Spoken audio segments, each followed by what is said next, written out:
नमस्कार दोस्तों, study with ज्ञान प्रकाश में आपका बहुत बहुत स्वागत है। तो ये वीडियो 4 पार्ट में आगे बढ़ेगा। सबसे पहले करेंगे हम लोग रिवीजन।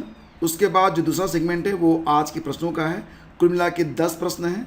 उसके बाद तीसरे सेगमेंट में कल का जो प्रश्न पूछा गया था उसका आंसर और कल जो सबसे अच्छे उत्तर आए थे उनके बारे में भी आपको दिखाऊंगा। फिर वीडियो के अंत में चौथा पार्ट होगा और उसमें आपके लिए एक प्रश्न है होमवर्क के तौर पर। तो आइए आज का वीडियो स्टार्ट करते हैं। सबसे पहले देखते हैं 10 मोस्ट इम्पॉर्टेंट क्वेश्चंस। तो इसका उत्तर आपको लिख कर बताना है। सबसे पहले मैं ये प्रश्न आपके सामने रखता हूँ, इसके बाद इसका उत्तर आप लोग लिखिएगा नीचे कमेंट बॉक्स में, और फिर तुरंत ही मैं इसकी आंसर भी आपको बताने वाला हूँ। तो इस प्रकार से आपका रिवीजन भी हो जाएगा और आपका टेस्ट भी। तो देखिए, किस वर्ष तक भारत को उर्वरक क्षेत्र में आत्मनिर्भर बनने की घोषणा केंद्रीय रसायन मंत्रालय के द्वारा की गई है? नीचे कमेंट में इसका आंसर लिखिए और एक ही कमेंट बॉक्स में लिखिएगा। दूसरे खेलो इंडिया विंटर गेम्स का उद्घाटन हाल ही में प्रधानमंत्री द्वारा कहां पर किया गया? राष्ट्रीय राजमार्ग प्राधिकरण ने किस राज्य में भारत की पहली आपातकालीन लैंडिंग सुविधा विकसित की है? चौथा क्वेश्चन है, कौन सा एयरपोर्ट दुनिया का पहला स्मार्ट रीडिंग एयरपोर्ट बन गया है? दुनिया का पहला स्मार्ट रीडिंग एयरपोर्ट। चैलेंज 1 उपग्रह किस देश का पहला उपग्रह है जिसे रूस ने लॉन्च किया था? भारत वन स्थित रिपोर्ट जो आई थी 2021, उसके अनुसार सर्वाधिक वनावरण प्रतिशतता वाले राज्यों का सही और वही क्रम बताइए, यानी कि पहले स्थान पर, फिर दूसरे स्थान पर, फिर तीसरे स्थान पर, इस क्रम में आगे बढ़ना है। कौन सा राज्य अपने 100% आबादी को कोरोना वैक्सीन की दूसरी डोज देने वाला भारत का पहला राज्य बना? भारतीय रेलवे द्वारा दुनिया की पहली हॉस्पिटल ट्रेन चलाई गई, उसका नाम आपको बताना है। यूनेस्को के द्वारा शुरू की गई E9 पहल का संबंध किस क्षेत्र से है, ये लिखना है आपको।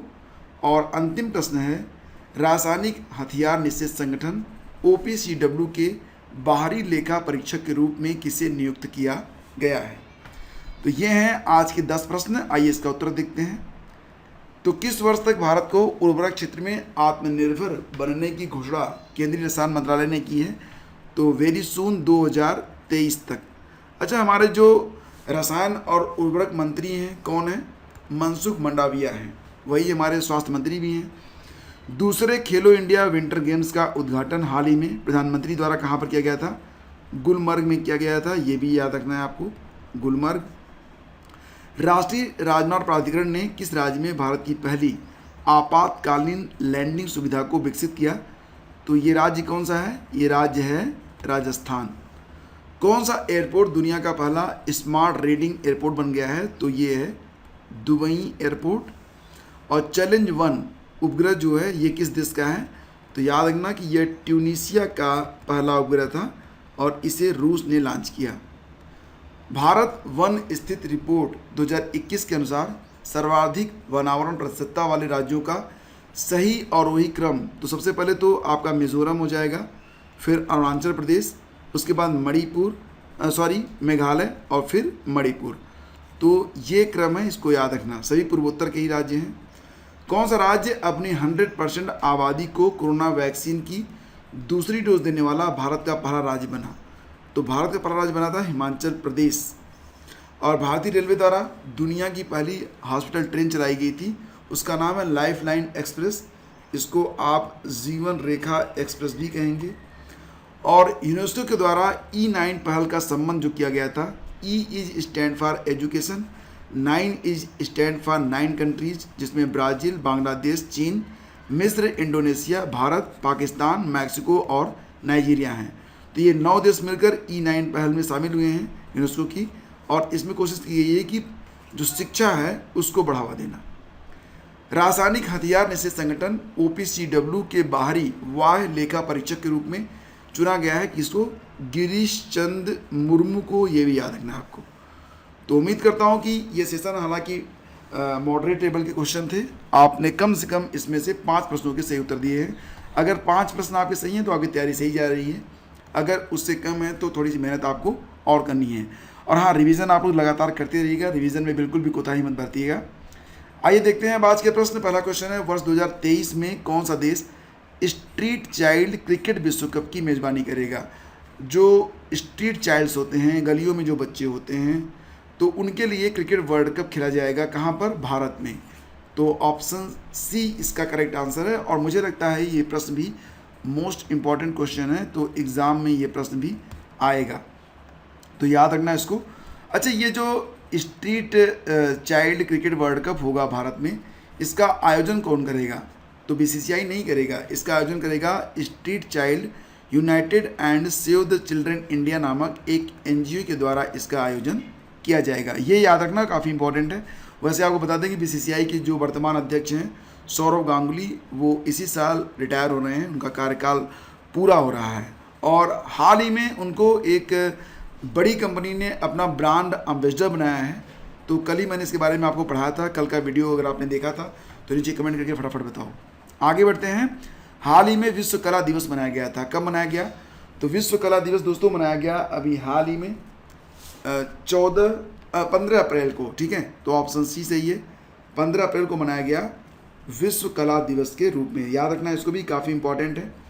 और देखो, अब बात हो रही है इम्पॉर्टेंट डेज के बारे में, तो एक बार इसका रिवीजन कर लेते हैं। लेकिन सबसे पहले विश्व कला दिवस के बारे में जान लेते हैं।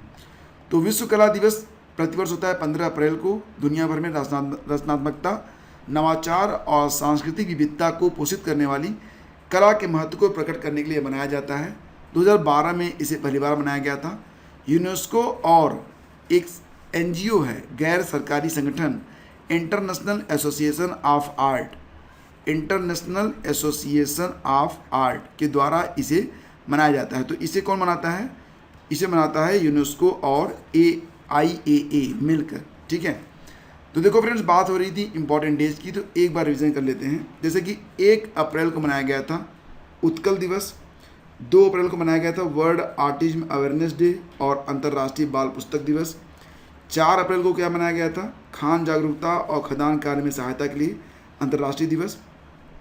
5 अप्रैल को राष्ट्रीय समुद्री दिवस मनाया गया। उसी दिन अंतर्राष्ट्रीय अंतरात्मा दिवस भी मनाया गया था। 6 अप्रैल को मनाया गया था इंटरनेशनल स्पोर्ट डे। और 10 अप्रैल को मनाया गया था वर्ल्ड होम्योपैथी डे।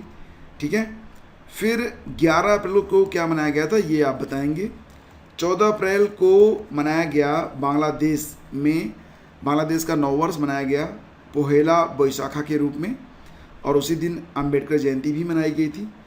15 अप्रैल को मनाया गया विश्व कला दिवस और हिमाचल दिवस। आगे मैं आपको बताऊंगा हिमाचल दिवस के बारे में भी। तो ये दोनों दिवस मनाए गए हैं 15 अप्रैल को। ठीक है, आगे बढ़ते हैं। चलिए, हाल ही में बांग्ला नववर्ष पोहेला बैसाख पूरे बांग्लादेश में कब मनाया गया?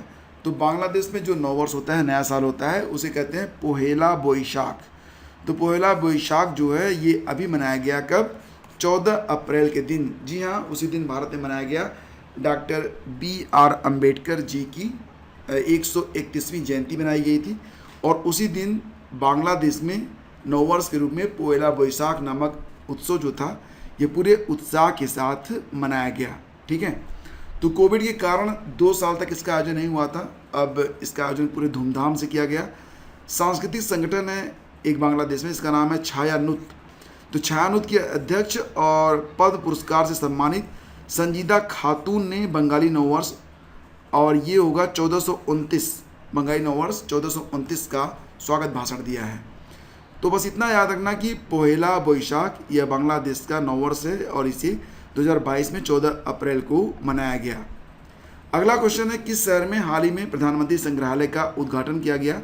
तो प्रधानमंत्री संग्रहालय में जितने भी प्रधानमंत्री हैं, पंडित जवाहरलाल नेहरू जी को छोड़ के बाकी सभी प्रधानमंत्रियों के जो मतलब उनकी जो यादें हैं वो यहाँ पर रखी जाएंगी। तो पंडित जवाहरलाल नेहरू की यादें, इसके लिए एक अलग संग्रहालय है, तो इसीलिए उसे टच नहीं किया गया है। तो ये जो संग्रहालय है प्रधानमंत्री संग्रहालय, ये नई दिल्ली में स्थापित किया गया है और इसका उद्घाटन अभी हाल ही में PM मोदी के द्वारा किया गया है। यह काफ़ी जो है हाईटेक संग्रहालय है और इसमें कुल 43 गैलरियाँ होंगी। कितनी होंगी? 43। ठीक है, याद रखना इसको भी। और इस संग्रहालय में देश के 14 पूर्व प्रधानमंत्रियों की जीवन यात्रा तथा उनके कार्यों को दर्शाया गया है। अगला क्वेश्चन देखते हैं, भारत और अमेरिका के बीच हाल ही में 2+2 डायलॉग हुआ है, 2+2 वार्ता। तो ये किस शहर में हुआ? तो ये आयोजित किया गया था वाशिंगटन डीसी में। याद रखना, बहुत ही इंपॉर्टेंट क्वेश्चन है ये, ठीक है। और अच्छा ये बताओ, ये तो हमारे विदेश मंत्री हैं एस जयशंकर जी, इस तस्वीर को क्या आप पहचानते हो? अगर हाँ तो नीचे कमेंट करके बताओ, वैसे मैं आपको अभी आंसर देता हूँ। तो 11 अप्रैल 2022 को इस वार्ता का आयोजन अमेरिका के स्टेट डिपार्टमेंट के ऑफिस में किया गया। भारत की ओर से रक्षा मंत्री राजनाथ सिंह और यूएसए की जो उनके समकक्ष हैं कौन है, लॉयड ऑस्टिन, विदेश मंत्री एस जयशंकर और यूएसए में secretary of state Antony Blinken ने इसमें पार्टिसिपेट किया। 2 लोग भारत की ओर से और 2 लोग यूएस की ओर से इस डायलॉग में शामिल होते हैं। तो इसमें क्या क्या वार्ता हुई? रूस यूक्रेन संकट तथा भारत द्वारा उपलब्ध कराई गई राहत सामग्री। तो इसमें भारत ने बताया कि उसने बहुत बड़ी मात्रा में यूक्रेन को भी और जहाँ जरूरत पड़ी है रूस को भी राहत सामग्री उपलब्ध कराई गई। ज़्यादातर ये जो राहत सामग्री है वो यूक्रेन को दी गई है। श्रीलंका, पाकिस्तान, म्यांमार और नेपाल पर भी चर्चा हुई है। आप जान ही रहे हैं श्रीलंका की हालात। वर्तमान में श्रीलंका जो है वहाँ पर आर्थिक आपातकाल लगाया गया है। पाकिस्तान में सरकार बदल गई है। इमरान खान जो प्रधानमंत्री थे उन्होंने अब वो प्रधानमंत्री नहीं रहे हैं। म्यांमार में स्थिति आप जान ही रहे हैं, वहाँ पर सैन्य तख्तापलट 1 साल पहले ही कर दिया गया था। नेपाल के बारे में आप जान ही रहे हैं। तो इन सभी देशों के हालात पर चर्चा की गई। संयुक्त राज्य अमेरिका ने सोमवार को कहा था कि रूस से ऊर्जा आयात पर प्रतिबंध नहीं है और नई दिल्ली अमेरिकी प्रतिबंधों का उल्लंघन नहीं कर रही है। तो इसका मतलब कि जो रूस से भारत तेल को खरीद रहा है, जिसको लेकर पूरी दुनिया में हो हल्ला मचा हुआ है कि भारत क्यों जो है रूस से तेल ले रहा है, रूस से व्यापार बंद होना चाहिए। तो इसके मद्देनजर जो अमेरिका है उसने यही कहा है कि प्रतिबंध नहीं है तो आयात किया जा सकता है। किस राज्य सरकार ने हाल ही में ड्रोन पायलट प्रशिक्षण संस्थान खोलने की घोषणा की है? ड्रोन पायलट प्रशिक्षण संस्थान खोले जाएंगे कहाँ पर? हरियाणा में। तो ऑप्शन बी इसका सही है। और याद रखना फ्रेंड्स कि हरियाणा के जो मुख्यमंत्री हैं मनोहर लाल खट्टर, उन्होंने बताया कि ड्रोन क्षमता विकास है तो ड्रोन पायलटों को प्रशिक्षित करने के लिए प्रशिक्षण संस्थान हरियाणा लिमिटेड की drone imaging and information service के अंतर्गत इसे लाया जाएगा। मतलब एक प्रशिक्षण संस्थान है जिसके अंतर्गत ये सेवा ली जाएगी और लोगों को ड्रोन पायलट प्रशिक्षण के लिए ट्रेन किया जाएगा। तो आगे बढ़ते हैं, अगला क्वेश्चन है, हाल ही में श्रीलंका ने कितने रकम का विदेशी कर्ज न चुका पाने की स्थिति का ऐलान किया है? तो आपको पता ही है कि वर्तमान समय में श्रीलंका में हालात बहुत ही बुरे हैं और श्रीलंका को जो $51 बिलियन का विदेशी कर्ज चुकाना था IMF को, उसके लिए श्रीलंका ने हाथ खड़े कर दिए हैं। श्रीलंका ने खुद को दिवालिया यानी कि डिफ़ाल्टर घोषित कर दिया है। तो $51 बिलियन देने में श्रीलंका ने अपनी असमर्थता जताई है IMF से, ठीक है। चलिए आगे बढ़ते हैं। और हाल ही में हिमाचल दिवस मनाया गया, मैंने आपको बताया था इसके बारे में कि हिमाचल दिवस मनाया गया है 15 अप्रैल को। देखो 1948 में जब हिमाचल प्रदेश की स्थापना हुई तो वह एक यूनियन टेरिटरी था, ठीक है। लेकिन ये भारत का 18वां राज्य बना कब? 1971 में। ये भी याद रखना, ये काफ़ी इंपॉर्टेंट पॉइंट है। और राजधानी आपको पता ही है, 2 राजधानियाँ हैं हिमाचल प्रदेश की, एक तो शिमला है शीतकालीन और एक धर्मशाला है जो कि ग्रीष्म में है। इस समय जो राजधानी है कहाँ है? धर्मशाला है। मुख्यमंत्री जयराम ठाकुर जी हैं और गवर्नर कौन है? राजेंद्र अर्लेकर हैं। विधानसभा की सीटों की संख्या कितनी है? 68 है, ठीक है। और किस राज्य में महापाषाण काल के पत्थर के घड़े मिले हैं? तो देखो ये प्रश्न बहुत ही इंपॉर्टेंट हो जाएगा एग्जाम में, डेफिनेटली एग्जाम में प्रश्न आएगा। तो महापाषाण काल के पत्थर के जो घड़े हैं इसमें लाशों को दफनाया जाता था और ये पत्थर के घड़े हैं तो बहुत ही प्राचीन घड़े हैं। और इसे कहाँ पर प्राप्त किया गया है? असम में इसे देखा गया, ठीक है। तो असम का एक ज़िला है दीमा हसाओ, तो वहीं पर ये पत्थर के घड़े मिले हैं। यह खोज भारत और दक्षिण पूर्व एशिया के संबंधों को भी उजागर करता है।